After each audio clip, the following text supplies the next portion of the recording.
जो भगोड़ा है, अदालती मफरूर है, वो आता है, उसके लिए अमला उसका अंगूठा लगवाने के लिए वैसे ही अंगूठा छाप है, आपने देख ली थी उसकी तकरीर।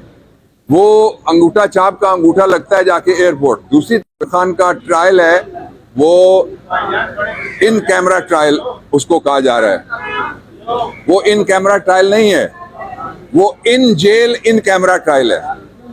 पाकिस्तान के इससे पहले 7 वज़ीर आज़म के ट्रायल हुए हैं, शहीद भुट्टो बीबी 2, और ये जो अभी आए हैं चेरी ब्लॉसम ब्रांड भाई दोनों, इन दोनों के ट्रायल हुए।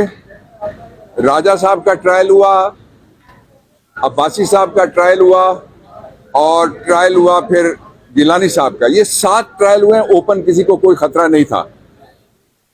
और एक तरफ एक जो भगोड़ा है, अदालती मफरूर है, वो आता है, उसके लिए अमला उसका अंगूठा लगवाने के लिए वैसे ही अंगूठा छाप है, आपने देख ली थी उसकी तकरीर। वो अंगूठा छाप का अंगूठा लगता है जाके एयरपोर्ट। दूसरी तरफ ये ना ही ये सेशन जज साहब का काम है और ना ही लॉ मिनिस्ट्री का काम है कि वो ये तय करें कि कहाँ पे ट्रायल होना है। ये जो ट्रायल कोर्ट है उसको इख्तियार है सेक्शन 14 के नीचे, जो इख्तियार यूज नहीं किया जा रहा, एब्यूज किया जा रहा है। मैं बताता हूं कैसे। आपके लिए जो मीडिया है पाकिस्तान का और बैरून मुल्क का, उसके लिए ट्रायल, फेयर ट्रायल को तभी हो सकता है जब आप उसको कवर करेंगे, वहां बैठेंगे जाके, ये सारे रिपोर्टर्स बैठेंगे और सारे जाके जो ब्लॉगर्स व्लॉगर्स हैं वो बैठेंगे, वो फेयर ट्रायल होगा। जो कानून में लिखा हुआ है सेक्शन 14 है ऑफिसर सीक्रेट एक्ट का, उसमें लिखा हुआ है कि किसी शख्स को या सबको अदालत अगर समझे कि कोई ऐसा मरला केस में आ गया जहां रियासत को खतरा है, मैं लफ्ज इस्तेमाल कर रहा हूं, I would like to be contradicted, ये सेक्शन 14 है कि वो लफ्ज अगर आ जाएं जिससे रियासत को खतरा दरपेश हो, तो तब लोगों को बाहर निकाला जा सकता है। लेकिन 2 तबकात को नहीं निकाला जा सकता। एक वकील नहीं निकाले जा सकते, वहां वकील नहीं जा सकते, जेल है। दूसरा, आप नहीं जा सकते, वरना आप वो ट्रायल देखने के लिए वहां खड़े हों। वो ट्रायल नहीं हो रहा, ट्रायल का कत्ल हो रहा है। It is murder of a trial जो इमरान खान के खिलाफ प्रोसीडिंग कर रही है। ये मौजूदा हुकूमत याद रखे, पिछली हुकूमत भी याद रखे, आपका नाम उसके ऊपर से स्याह धब्बा कभी मिटेगा नहीं। और उस ट्रायल में किया क्या जा रहा है? मीडिया बाहर है, वकील बाहर हैं, कहते हैं इंसाफ होता हुआ नजर आना चाहिए। मुल्क की आखिरी बड़ी अदालत को मैं खराज तहसीन पेश करता हूं, और इनसे पहले अतर मिनुल्लाह साहब को, जिन्होंने कहा था कि कैमरे पे ट्रायल हो, सारे लोगों को दिखाओ। यहां जितने केस चल रहे हैं वो सारे के सारे ऐसे केसेस हैं जो बड़े केसेस हैं, और प्राइम मिनिस्टर का ट्रायल हो रहा है जहां मीडिया मौजूद नहीं है। क्या हो रहा है किसी को कुछ पता नहीं है।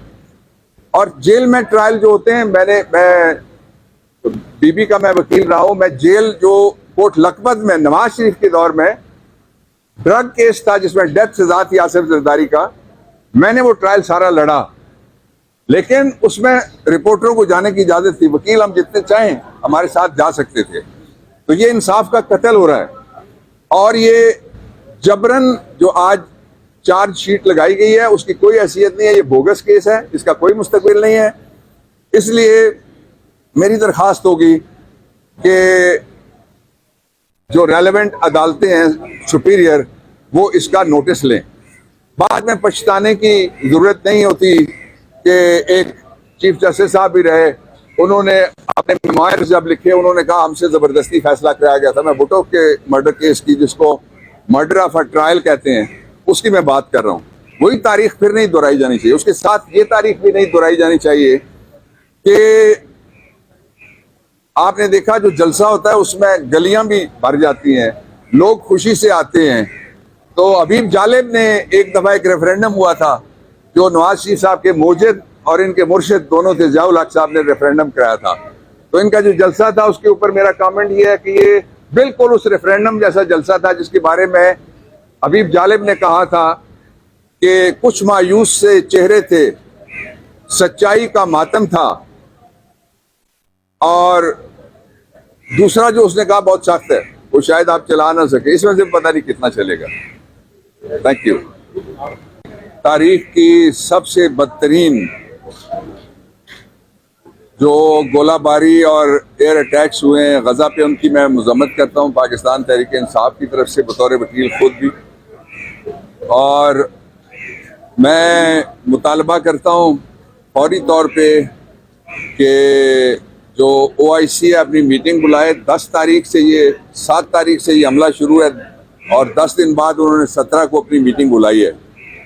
और जो गवर्नमेंट ऑफ पाकिस्तान है वो भी जुबानी जमा खर्च ना करे, बल्कि जिन कमेटियों की सरबराही OIC की हमारे पास है, पाकिस्तान के पास है, उनका इजलास बुलाया जाए ताकि गजा के अंदर जो इंसानियत का कत्लेआम हो रहा है उसको रोकने की कोई सबील निकाली जा सके। इसराइल का जो खौफ था, रोब था, वो ख़त्म हो गया। इसराइल बतौर रियासत उसका वजूद ख़तरे में है और जो ये सारा रास्ता है, खून की नदी है नहीं, ये दरिया नहीं है, ये समंदर है, इसको तैर के इंशाअल्लाह अज़ीज़ फ़लस्तीन और अल-कुद्स दोनों आज़ाद होंगे। अब मैं इमरान खान के बारे में आपसे आपने देखा जो जलसा होता है उसमें गलियां भी भर जाती हैं, लोग खुशी से आते हैं।